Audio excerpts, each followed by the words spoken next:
1952 চনতে স্থাপিত হোৱা বড়ো সাহিত্য সভাৰ 64 সংখ্যক বাৰ্ষিক অধিৱেশন আৰু অহা ফেব্ৰুৱাৰী মাহত সৰুপথাৰত অনুষ্ঠিত হ'ব। যদিও বাৰ্ষিক হিচাপে দুই এবাৰ হোৱা নাছিলে কাৰণে 64 সংখ্যক, এইবাৰ মহাৰজত জয়ন্তী বৰ্ষ 75 বছৰ হৈছে।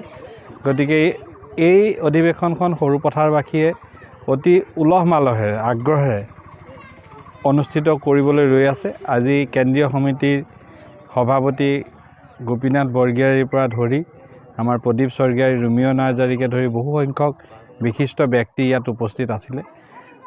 ইয়াত এখন অভ্যৰ্থনা সমিতিও গঠন কৰা হ'ল। আমি আশা কৰিম যে সৰুপথাৰবাসীয়ে অসমবাসী বিশেষকৈ বড়ো জনগোষ্ঠীৰ লোকসকলক সুন্দৰভাৱে অপ্যায়িত কৰিব পাৰিব। আমি সকলোৱে মিলি সৰুপথাৰ সুনাম ৰাখিব পাৰিম আৰু এখন সৰ্বাংগ সুন্দৰ বড়ো সাহিত্য সভাৰ অধিৱেশন উদযাপন কৰিব পাৰিম, তাকে আশা কৰিছোঁ।